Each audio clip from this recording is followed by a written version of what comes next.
You're listening to the Gameday Tarps podcast with your hosts, Ryley, Dakota, Dallas, Daeden, Colton, and Wilbs.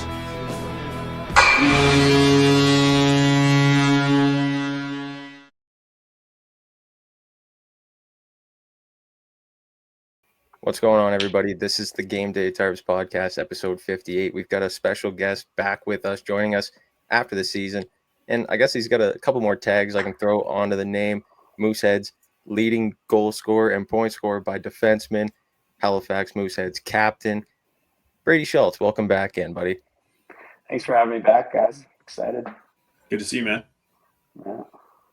Yeah, so I guess let's start it right off. Last time I asked you if you were expecting to get that captaincy. It was really up between you and Brady McPhee. Tell me what it was like kind of getting the captain and getting that C on your chest. Yeah, I mean, I think I said before, it means a lot. There's so many. You look at all the captains that have gone through the Mooseheads and stuff, and even the captains that I've had when I was there, they've meant so much to the organization, and they're special players as well. So, especially in a year with a bunch of young guys and stuff, it was definitely a big honor. So definitely something I didn't take for granted. Yeah, what were some of the challenges with the young team? Nobody really expected you guys to do anything, and then 4 games into the season, you're 4-0.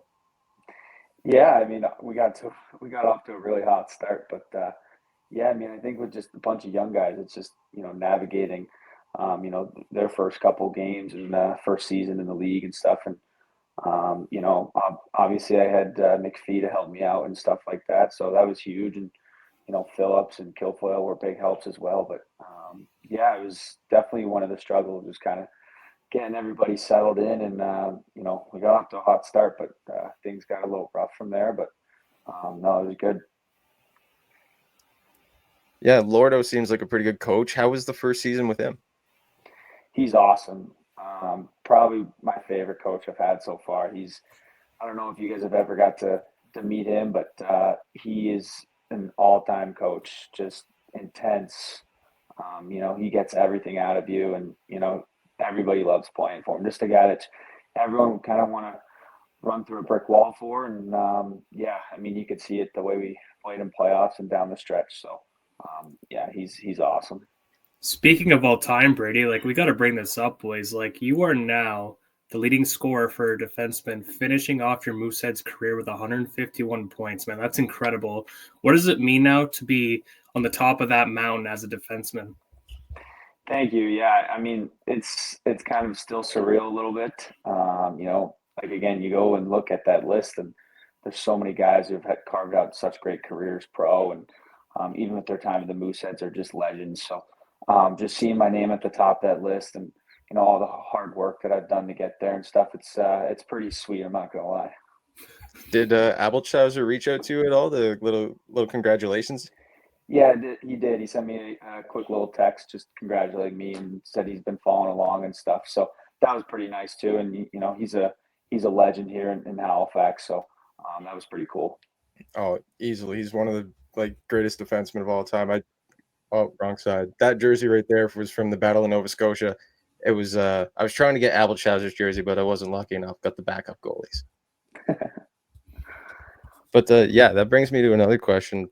The Moncton Wildcats, ever since the start of the season, were kind of on the hunt for some of your players, and you lost Cataford and McKinnon and Vitti at the draft to Moncton, and then Russo and Crosby down at the later on in the season. What was it like kind of seeing those guys on the other side and getting to play them a few times after? Yeah, it was definitely weird. All 4 of those guys. I mean, you could throw Cataford in there too. I've played with them since my rookie year. So, I got really good friendships with them. And, on the ice, it was definitely weird seeing them in a different jersey. But, that's kind of fun playing against your buddies and stuff. And obviously on the ice, you got no friends. But afterwards, it was all fun and games. So it sucked to see them go. And, I'm rooting for them to have success in the playoffs. But, it was a little weird. Brady, we got to talk about it, man. So that first game, Moncton coming back to Halifax with, Macker and Vidicek come back. Did Macker end up coming into your corner at all? that first game or what? I think he did. I remember I got him pretty good and said a couple unfriendly words to each other and going back up the ice. But yeah, I think every time we played them, I think me and him were kind of looking out for each other a little bit. But no, yeah, it was all fun. Brady, question for you. So, as a veteran in the queue, were you at all open to a trade? Were you thinking about maybe moving on, kind of wanting to end your career with a championship, or were you more focused on just rounding out your career with Halifax and just kind of cementing your legacy there? Yeah, obviously, seeing everyone else get traded away, I knew it was a possibility. There were some rumors going around towards the deadline and stuff like that, and I know some teams had interest and stuff, but just couldn't get a deal done. And I wasn't afraid, I wasn't shying away from a trade, but at the end of the day, I'm so glad and fortunate that I was able to stay and finish out my career in Halifax. It was just something special, and to go out the way we did was definitely fitting. Yeah, well, you brought it up. Let's go right into it. Let's start with the Drummondville series. You go in and you steal 2. I was at a Jays game and I was checking my phone and it was 2-0 Voltigeur. I get down to the third period and it's 2-2. And I turned on Gareth McDonald's radio call and I sat listening to it in the game, and I was pretty happy, let's say that. And then game 2 comes along, same thing. Take me through your guys' emotions in the series. Yeah, I mean, I knew obviously coming in we weren't the favorite, but I think everyone knew there was belief in the room that we could not just make some noise, but really win the series. And that first game, unfortunate for Mercer to get hurt there, and definitely wasn't intentional at all. Blaker got pushed into him by their player, so. Unfortunate to see him go down, but that was kind of a little momentum swing for us, putting in our backup goalie cold, and we got 2 quick ones right away. And I think that was really important for our group. And we're 2-2 in game 1. Guys are really starting to believe now that we can not only play with this team, but beat them. So obviously that first game was huge to win. First game of any series is huge to win, especially as underdogs on the road, right? So. And then, I mean, game 2, back and forth. Obviously, the ending was so weird. They scored. It got called back. They scored like 15 seconds later or something, like 30 seconds left. So went into OT, and the whole time we just knew if we stuck with it, we felt like we were the better conditioned team going into OT, and got a good lucky play off Killer's shin pad or something in OT. So. It was a huge start on the road, especially in Drummondville. That place is such a hard place to play, and those fans are crazy loud in there. So just something that those first 2 games were huge. And, coming back to Halifax, we got the lucky, there's the 3 games 3, 4, and 5 are in Halifax because of the travel. So, games 3 and 4, we got their best game, and we were right there, but obviously, they're a good team. They're going to win games in the series, right? So, 2-2 in game 5, I thought we went into it was like most important game of the year, most important game of the series is pivotal, right? So, I think that was one of the most electric games I've ever been a part of. The crowd was electric. Everybody was giving their best, blocking shots, like just unbelievable buy-in from the guys. And what can you say about Steinman, right? The guy just did everything for us. So, and then, game 7, like, nothing better than a game 7, right? Our mindset going in was if you told everybody at the start of the series we'd get a game 7 up in Drummondville, I don't think there'd be one guy in the locker room that wouldn't take that, right? So, it was a gritty game, and like I said, Steiny just led the way, and it was probably one of the best moments of my career so far. So. Yeah, and Drummondville wasn't really much of a pushover because, like, from years previous, we've seen where, like, the former champions of the year past have a bit of a pennant hangover, right? But they were really no pushover this year. They weren't, sellers at the deadline. They were all still in win now mode, right? So you're going in against these top dogs in the queue, and you guys really persevered, and it was really awesome. Like, I know out here out west, like, we were definitely cheering for you boys as well. Like, what an incredible 7-game series just to knock out the former Q champs. Like, you guys must have been feeling really good about your guys' self going into round 2. Like, we could do anything now at this point.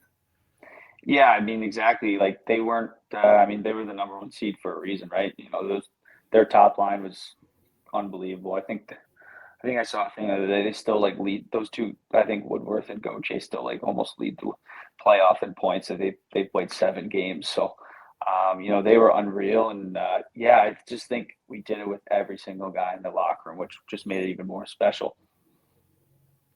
You talked about getting people to buy in and all the shot blocking, and that really showed in my mind from like Carlos Handel, Matthew Taillefer. He was a big one. Phillips. How do you get kids like that to just buy in and stand in front of pucks every single time? Yeah, I mean, honestly, it's just the will factor, right? Like, you know, you go in a game, you know, we're probably not going to outshoot them or outchance them just because of how good and skilled they are. But, you know, I know from the other end, like, you get your shot blocked 3-4 times, like, it's frustrating. It gets to you, you know, and then guys start to double clutch and they don't want to shoot it because they don't want to get it blocked. So I think like those little things in playoffs just mean the most, and you see it in every series. But just the buy-in from those guys, and you know that we told, you know, that was the message before. Is like, in order to win this series, we have to do that. It's not an if, it's not a maybe, it's not a but. It's we have to. So, you know, really proud of the guys for buying in. And I guess it's not an easy thing being an 8 seed, but with the coach that you have, and the way you were driven by him, it is a little easier with the mentality of we have to do everything to win, right? The first seed, you can see a lot of flamingo legs going on. Star players are like, I'm not getting hurt versus the 8 seed, right? I'll just let this one go by and stuff. But when you're the 8 seed, you have to do everything to win. So that's awesome to hear that the guys were just digging in. Yeah, I mean, and you know, I saw the other end of it last year when we got swept by Bathurst, right? So I kind of had a little bit of experience from probably what Drummondville was thinking on the other side. So yeah, it was good to use that, and yeah, guys were just doing whatever it took, which was awesome to see. And not to leave this one in the dust, but you and Braden and Steinman, I know you guys talked about this on with Brad and Scott on the Moose Country podcast, but you're just will to not let this season end. Like, that must have been pretty big, especially Steinman getting traded, thinking he wasn't going to go for a playoff run, and there he is. So that must have been pretty sick. Yeah, and you know, no 20 wants their junior career to end. And obviously, you know, coming into the postseason, we definitely didn't want to go out without a fight. And you know, I don't think it could have ended better. I know the second round was tough, but I mean, the way we fought and battled that first round was unbelievable. Just one more thing I want to, before we jump ahead to the NCAA stuff, because I do want to talk to that. That's a big thing. Quinn Kennedy, he reminded me so much this past series of Alex Doucette. The way he skates, the way he plays, that left-hand shot coming down, and just the way he was able to come over mid-season and just kind of provide for the team. Obviously, he didn't provide as much as Deuce did, but that was definitely something I picked up there. Was Quinn Kennedy gave me Alex Doucette vibes. Yeah, I can see the comparison a little bit. Yeah, Quinn was huge for us as soon as he came over, right? He, you know, I didn't really know much about him from him being at Rimouski. We don't play that much, so you know, as soon as he came over, you could tell the skill and the skating he had, the poise, and yeah, and he's even a better kid in the locker room. So Moosehead fans are lucky to have him for the next couple of years. That's for sure. Nice. Well, talking about Rimouski and Moncton, just quickly why don't we go around the table, fellas? I know we've done it before, but not with Brady. Who comes out of the queue? Who comes out on top, Rimouski or Moncton? Let's start with Dallas. Oh, okay. Okay, yeah, sorry. No, go ahead. Basically, I'm thinking it's definitely going to be Moncton because, I mean, even if Moncton and Rimouski see themselves in the Q finals, Moncton's already booked themselves a ticket in the Final Four, right? So, I mean, but who's going to win the championship, though? I definitely think it's going to be Moncton. They're just way too deep. But Rimouski's definitely got a big chip on their shoulder, right? Came into this season being big buyers. They want to be competitive even in the playoffs, let alone in the Mem Cup. So, yeah, it's going to be a tough series. But, yeah, I think I got Moncton, boys. What about you, Ryley? Oh yeah, I mean, Moncton's just been, this giant wall for everyone else to get past all year.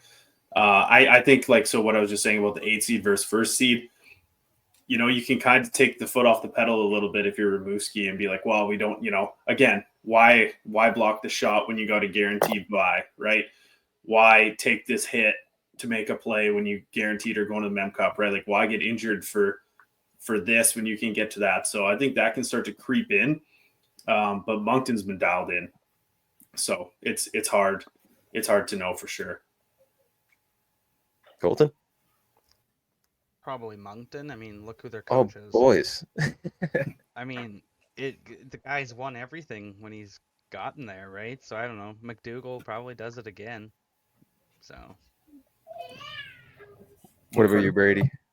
I mean, I was going to say Moncton as much as it hurts, but, I'll probably switch it up and go Rimouski against the guys here. Not a clean sweep? No, I think, those two teams are great and they're built for playoffs. So, I think Rimouski's dealing with a little bit of injuries right now. And, if they get healthy a little bit towards the finals, and it's weird because I got good buddies on both teams, and I don't know who I'm going to be rooting for, but I'd love to see that finals matchup as everyone else expects. So I'll go Rimouski. And I guess one more thing. Did you see that Rimouski banned air horns from their rink? Did they? Yeah. I don't know if it's a thing in the queue. I don't know if you've experienced it or anything, but little pumping air horns, they banned them. Oh, you know what? I'm happy about that. I wish they did that sooner. All the Quebec teams, that's all I hear the whole game. So it's loud, it's annoying, especially when the other team scores and you're going back to the bench and all you hear is air horns.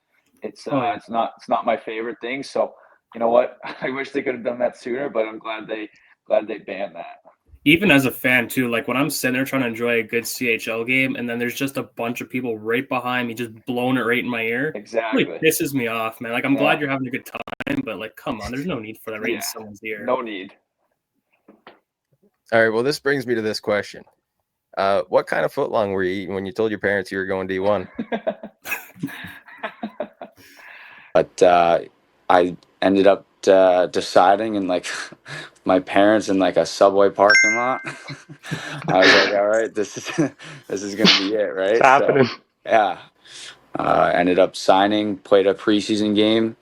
Parents dropped me off at my billet's doorstep and said goodbye, and that was it. They had to ship. I had two pairs of clothes because that's all I packed for. No footlong was involved there. I was at home for Christmas break, and Quinnipiac reached out and they wanted me to come visit, and obviously I was home and easy to get to, so went down for a visit, and that and a couple other schools, and I kind of knew instantly that was probably the one. So kind of told my parents that's where I was leaning, and they said it's up to you, just try not to make it as far as Halifax. And I called them the next day and told them I'm coming. So definitely a little bit better story than Subway parking lot. That's good. Dude, that's good. I was waiting for it. I'm like, yeah, he definitely had another long contemplation in the Subway parking lot for this decision, but that's awesome, man. Yeah. Congrats. Yeah, thank you. Yeah, so you're going back home. How nice is it going to be going from I know Halifax isn't too different. Nova Scotia is not too different from the northeastern states, but home is home, and it's always going to be home. So how special will it be to play at home? Yeah, it's going to be special. I think it's going to be more special for, a lot of my family and my friends that, haven't seen me play in forever, right? So, they couldn't make the trips up to Halifax, but they'll definitely be able to make the trips to Quinnipiac. And, I grew up about 20 minutes from there, went to games as a kid and stuff. So definitely special for me, and it kind of comes full circle. Sorry. But yeah, I know my friends and family are super pumped. So now Chicklets does this, Chicklets University or whatever, where Mike Grinelli goes around, looks in the facility. What is the facility like there? How upgraded is it? Give us kind of an inside view on that. And how you think that's going to help you, go towards pro and everything like that with the program they're running. Yeah, well, I mean, I do have to say that, the everything there, the setup there, the facilities there is definitely one of the bigger reasons I went there. It's unbelievable. It's such like an NHL pro style. You got so much like resources. You got everything there. They just renovated some of it. They're getting a brand new gym, like a couple $1 million just casually, right? So it's unbelievable. And I like the Chicklets U. I like that series. I like watching that, and hopefully Quinnipiac's next on the list, because that'd be awesome. That'd be dope. Yeah. I want to ask you about a player who you played with, just because one of my colleagues is down at the U18s watching them. But Liam Kilfoyle, what has he been like to play with, and kind of maybe as a veteran guy, maybe mentor a little bit since he's a bit younger? Yeah, I mean, Killer's awesome. I was super pumped for him to get that invite to the U18s. That's huge for him. Coming in last year as a highly touted guy, it was cool to kind of I wouldn't say take him under my wing, but kind of show him some things. And I won't tell you I'll take all credit for his success and whatever, but I'll take some part of that. But no, he's awesome, and his work ethic's unbelievable, especially coming in as a young guy. And this year he was a leader on our team. He's 17 years old, right? So unbelievable for him to get that experience. And he's only going to get better with his work ethic and how much time he puts away from the game on the ice and stuff like that. So special kid. Now, you don't have to really answer this because I'm sure it's more of a surprise thing, but when you're leaving, end of the year meeting, stuff like that, are the coaches kind of asking you, because the 220-year-olds, you guys are gone, that's captain, assistant captain, do they ask you who you kind of have next year's leader? Like, do they get that information from you, or how does that kind of go? It was a conversation we had, kind of just asking my thoughts on who the next couple guys could be to lead the team, and who I think is good choices and stuff. I'll leave the names out of it for now, but for sure. There's so many guys in that locker room that I could really see potential in, and I think having too many options is not a bad thing at all. So I think there's a bunch of guys that are definitely going to be able to step up next year. That just means you have a solid group, right? Yeah, exactly. Yeah, Brady, I guess in the ECAC, there's a lot of teams here. My question is, which team are you more excited to play? So I know next year my first game is going to be against BC at BC. So nice. I mean that's probably what I'm looking forward to the most, right? So that's going to be pretty special for me. So I'd probably say BC, even though they're not in the ECAC, but that's a great welcome to college hockey. Any game there at BC would be insane to play in. Exactly. So that's sick. Yeah, looking forward to that. Actually, sir, I got one more for you here. In terms of, because you're not like the way that it used to be, right, was kids had to pick college or CHL, right? And then you'd be like an 18-year-old freshman and you wouldn't get much ice time. So you're a 21-year-old essentially by the time you're coming into the NCAA. Like, what did they tell you based on ice time? Like, are you kind of more solidified in the lineup, even though you're technically a freshman, but you're not like an 18-year-old? You know what I mean? Like, did they kind of give you that rundown? It is a weird situation. I know they do have a couple D-men leaving that they've had there for 3 or 4 years. So there's definitely opportunity there, and like every team, nothing's promised. But I think if I go in there and play my game and work hard, have a good off season, I think I'd be looking at a good role on that team for sure. Awesome, man. Yeah. So Brady, I guess my last question to you before we wrap things up here, what was your favorite moment in Halifax from your 4 years or 5 years there? Whew, that's a tough one because there's so many. Obviously, the run to the finals 2 years ago unbelievable, something I'll never forget. Last year we had so much fun. Like the group of guys we had was unbelievable. And this year was special. I mean, as the captain, obviously it's so cool. And,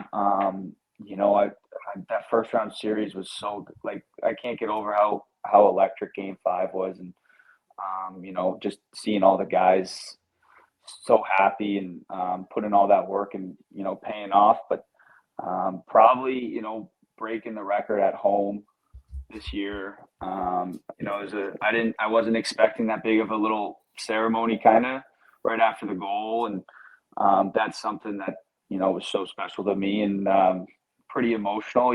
So I'd probably say that. That's awesome. Yeah, it's definitely going to be great to break a record like that in front of the home fans. And I'm definitely glad I did it at home and not in like Cape or somewhere. Bathurst. in front, Bathurst in front of like 1,500 people. Yeah. Actually, that's a question for you. What do you think in Newfoundland? Do you think that'd be? I know you're not going to get to play there, but that's going to be pretty sick for the league, and it's going to reshape things a little bit. Yeah, I mean, not to hate too much on Bathurst, but probably one of my least favorite places to go, and kind of glad I'll never be back there. But no, I mean, from what I've heard, St. John's is an unbelievable place, and I've heard they're probably going to sell out that barn every game. So although the travel's not ideal, and I'm kind of glad I don't have to deal with that travel, I think it's going to be pretty cool. What irked you the most about Casey Irving Place? Like, just something about it. What was it? I mean, I don't know if it's a mix of I've just, Bathurst has had my number my whole career, or just going there and it's just, you just feel dead as soon as you get on the ice with all you see is like 50 people in the stands, and it's just lifeless. Yeah, exactly. So I think it's a little bit of both, and just not the best. Well, you mentioned also Marcel Dion Place arena there, where the Drummondville Volunteers play. Like, what would you really say was like, some of the best road trips the boys had when Halifax was on the road? Like, it could be like, Rune, Noranda, or it could be Rimouski or Drummondville. Like, what would you really say was like some of the best times you boys had on the bus as a group? Yeah, I mean, and I think something special about the team this year was we had so much fun, at the rink or away from the rink. So no matter where we were going, no matter what butt trip it was, everyone was laughing, someone was doing something stupid, and just keeping everything light. But I would probably say, like, when we go to Quebec, we stayed in I think it's Old Montreal or something like that, and there's so much stuff to do, walk around. We stay in a nice hotel, so that trip, I think it's like Quebec. I think we go to Rimouski, so we stay in that Quebec hotel a couple nights. So super nice hotel too. So can't complain there. Brady, you've put the jersey on countless amount of times. I've got 2 of them behind me. Which one's your favorite one to wear, and which one looks best in your opinion? I can't get over that red one. That red one's unbelievable. I think it's the best jersey in the CHL. I know I'm a little biased, but and I was lucky enough to get my red one from the season, and I broke the record in that jersey too. So it's definitely holds a little more emotional and sentimental value, but I think those are the sharpest looking jerseys in the league. Speaking of which, have you actually like gone and looked at most of all 60 teams' jerseys and like really contemplated, okay, this has got to be one of the freshest ones out there? Because this guy Dallas has done that. He dissects them. Yeah. No, I haven't gone down the CHL, but I think out of the Q, I think it's by far us, and I know the O and the Dub have some nice looking jerseys, but I'm biased and I'll stick with Halifax. Not many as iconic as the Moosehead. That's Exactly. for sure. True. Yeah. Right.